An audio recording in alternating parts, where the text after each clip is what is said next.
அஸ்ஸலாமு அலைக்கும் வரஹ்மத்துல்லாஹி வபரகாத்துஹு. நம்ம இப்போ பார்க்க போகிற வினா வந்து இந்த முறை வடக்கு மாகாண பேப்பரில் வந்து பகுதி 2ல் வந்து முதலாவது வினாவை நம்ம இப்போ பார்க்க போகிறோம். அது வந்து ஒரு வாடகை கொள்வனவு முறை என்று சொல்கிற ஒரு மாதாந்த தவணை கொடுப்பனவு முறையோட சம்மந்தப்பட்ட ஒரு வினா. அதாவது லீசிங்னு சொல்லுவாங்கண்ணா. இப்போ எல்லாரும் பெரும்பாலும் எதை எடுத்தாலும் எலக்ட்ரிக் சாமானும் பைக் எடுத்தாலும் எல்லாருமே இப்போ பெரும்பாலும் வந்து லீசிங், அதாவது இந்த மாதாந்த தவணை கொடுப்பன முறையை தான் பயன்படுத்துகிறாங்க. குறைந்து செல்லும் மீதி முறைன்னு சொல்லுவாங்க. சரிதானே பிள்ளைகள்? இப்போ அதில் ஒரு வினா இங்கே வந்திருக்கு. மோகன் ரூபா 4,80,000 பெறுமதி உள்ள. அப்போ வினா என்னன்னு சொல்லி பார்க்கவும் வந்து முதலாவது என்ன எத்தனை இலக்கங்கள் வந்திருக்குன்னு சொல்லி பார்க்கணும். ஏன்னா அப்போ அதை 48,000ன்னு சொல்லி எடுத்து கேள்வி செய்கிறல்ல. ஏன் வளமையாக வந்து ஒரு 5 இலக்க எண்கள் தான் உங்களுக்கு கேள்விக்கு வாருது. ஆனால் இதில் போட்டிருக்காங்க 4,80,000 பெறுமதி உள்ள மோட்டார் சைக்கிள் ஒன்றை 24 சமமாத மாதாந்த தவணை தொகையில் செலுத்துவதன் பேரில் கொள்வனவு செய்தார்.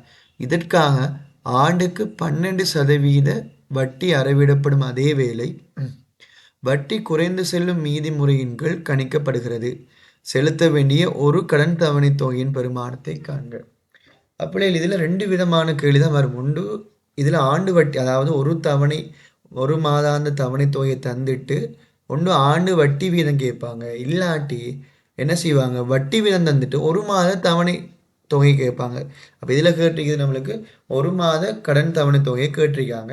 அப்போ முதலாவது புள்ளி நம்ம காணணும், ஒரு மாத கட்டணம், அதாவது வட்டி இல்லாமல் ஒரு மாத கட்டணம் நம்மளுக்கு எவ்வளோ வரும்னு சொல்லி பார்க்குறதுக்கு அந்த வாகனத்தில், அதாவது நம்ம கட்ட வேண்டிய கடன் தொகைக்கு தானே இந்த 4,80,000, அதை மொத்த சமமாத தவணை தொகையெல்லாம் பிரிக்கணும். அப்போ 48,000 24 பிரித்தோம்னு சொன்னால் 20,000 வரும் வட்டி இல்லாமல். சரிதானே? அடுத்தது ஒரு மாத அழகு வட்டி. ஆகவே இப்போ உனக்கு தெரியும் பாரு, 12% தந்திருக்காங்க. என்னத்துக்கு? ஆண்டுக்கு 12%, அதாவது 100 ரூபாய்க்கு வருஷத்துக்கு எவ்வளோ வட்டியாம்? 12 ரூபா தர நம்மளுக்கு ஒரு மாத அழகு வட்டின்னு சொன்னால் இதில் ஒரு மாத கட்டணத்தை இதில் போடணும் நம்ம. அப்போ இங்கே 20,000 வரும். சரிதானே? எவ்வளோ வரும்? 20,000 தர நம்மளுக்கு தேவைப்போ ஒரு மாத அழகு வட்டி. ஆகவே அதை என்ன செய்யணும்? இப்போ இது வருட வட்டி தந்திருக்கிறதால ஒண்டிங்கில் 12ஆல் என்ன செய்யணும்? கட்டாயம் பிரிக்கணும். அப்போ சுருக்கினவாறு இப்போ இங்கே இதில் 2 சைபர், அதே மாதிரி இங்கே 2 சைபர், அதே மாதிரி இந்த 12ஐயும் இந்த 12ஐயும் பிரித்தா இங்கே ஒரு முறை இங்கே ஒரு முறை வருவார். ஆக என்ன மிஞ்ச போகிற நம்மளுக்கு போய் 200 ரூபா உண்டு வருவார். சரிதானே? ஓகே. இப்போ அடுத்தது மாத அலகுகள எண்ணிக்கை காணணும். சரியா? மாத அலகுகள எண்ணிக்கை எப்படி காணுன்னு சொன்னால் நம்மளுக்கு இந்த சமமாத தவணை தொகைகள் இருக்கு தானே, அதில் முக்கோண எண் காணும். உதாரணமாக 10 சமமாத தவணைன்னு சொன்னபடியே 10வது முக்கோண எண் காணணும். சரிதானே? அப்போ இதில் கதைச்சிருக்கிறது நம்மளுக்கு 24 சமமாத தவணை தொகைண்டா 24 தர,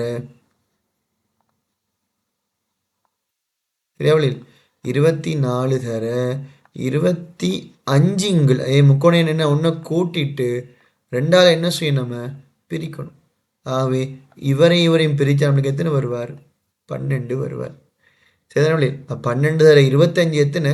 300 மாத அலகுகள் இந்த வந்திருக்கார். விளங்கிட்ட பிள்ளைகள்?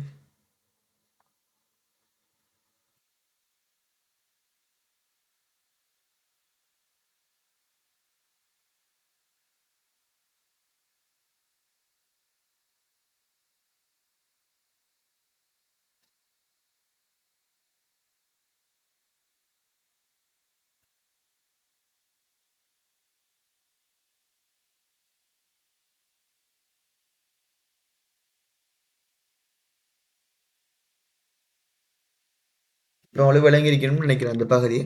அப்போ அதான் இந்த ஸ்ப்ரிக்கி போட்டிருக்காங்க. 300 மாத அலகுகள் நம்மளுக்கு விடையாக வந்திருக்கு. ஆக மொத்த வட்டின்னு சொன்ன அப்படியில் ஒரு மாத அலகு வட்டி தானே உனக்கு 200 ரூபா தெரியும்.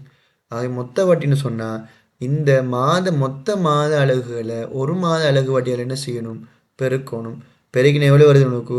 60,000 வருது. சரிதானே? ஆக இப்போ ஒரு மாத தவணை கட்டணம்னு சொன்னால் வட்டி இல்லாமல் எவ்வளோ உனக்கு? 20,000 ரூபா. நீ கடன் வாங்கினா, வட்டிக்கு கடன் வாங்கினா என்ன செய்யணும்? வட்டியோட சேர்த்து தானே ஒரு மாத தவணை தொகை செலுத்தணும்.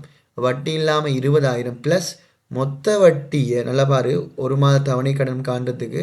அப்போ ஒரு மாத தவணை கடன் எவ்வளோ போட்டிருக்கேன்? 20,000 ப்ளஸ் மொத்த வட்டியை மொத்த சம மாத தவணையில் பிரித்தா ஒரு மாத தவணைக்கான வட்டி வரும். எவ்வளோ வருது? 2,500 ஆகவே ரெண்டையும் கூட்டினா நம்மளுக்கு வரும் இப்போ 22,500 வருது. அப்போ ஒரு மாத தவணை கடன் வட்டியோட சேர்த்து எவ்வளோ? 22,500. அப்போ இந்த கேள்வி வந்தாலே இந்த ஓர்டரை தவிர வேறு ஒரு ஓர்டரும் இல்லை, ரைட்டா? இப்போ இதில் எக்ஸ்ட்ரா கேள்வி வரும். இப்போ முதல் 4,80,000 பணத்தில் ஒரு 2 லட்சம் பணத்தை செலுத்தி மீதி தொகையை குறைந்த செல்லும் மீதி முறை கணிக்கப்படுதுன்னு சொன்னால் அதில் எக்ஸ்ட்ரா ஒரு ஸ்டெப் சேர்ப்போம்னா மீதி கடன் தொகைன்னு மட்டும் வரப்படி. அப்போ இதில் அப்படி ஒரு கேள்வி ஒன்று சொல்லலே. அப்போ இதில் வார பெருசாக பெரிய ஐடியா கேள்வி ஒன்றும் வார குறைவு.